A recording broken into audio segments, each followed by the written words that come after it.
70-летний юбилей отметила пианистка, известный музыкальный деятель, заслуженная артистка Российской Федерации Аиза Решетникова. Она долгое время работала на якутском телевидении и была первой, кто рассказывала о музыке в своих передачах на телевидении и радио НВК «Саха».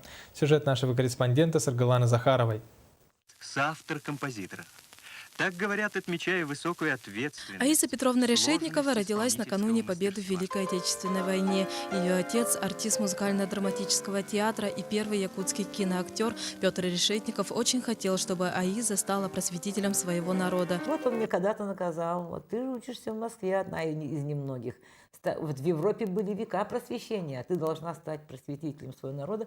Вот учись, ходи во все концерты, во все музеи и театры, так что тебе предстоит большая работа.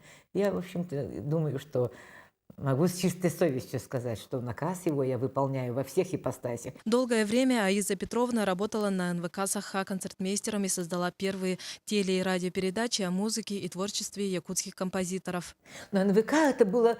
Я очень просто счастлива, что попала не в театр оперный. Понимаете, вот меня Галина Михайловна Кривошапка отвоевала. И вот я стала владеть этой новой специальностью для себя, музыкального комментатора. С 1990-х годов и по настоящее время Аиза Решетникова занимается исследовательской деятельностью. Ее основная тема – связь якутского героического эпоса «Алонхо» с другими жанрами якутского фольклора. Она также изучает культуры и творчество северных народов. Самым большим достижением является вот идея открытия музея музыки и фольклора.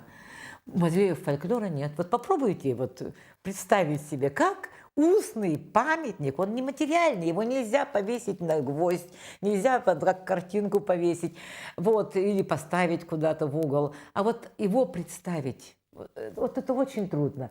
Мы фактически являемся музеем науки о фольклоре. Сейчас, накануне праздника 8 марта, 25-летия создания музея и 45-летия творческой деятельности, Аиза Решетникова с научными сотрудниками музея организовала выставку «Женский лик Арктики». На ней представлено творчество и наследие известных женщин-представительниц народов Севера. На ком держится весь мир? На ком держится весь Север?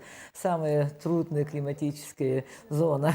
Конечно же, на женщинах. И вот эти женщины создали всю культуру фактически и поддерживали ее. Спустя почти полвека можно с уверенностью сказать, что Аиза Решетникова выполнила наказ своего отца и добилась самого главного. Благодаря ее работе музыка стала частью жизни для многих якутян. Саргалана Захарова, Иван Семенов, НВК «Саха», Якутск.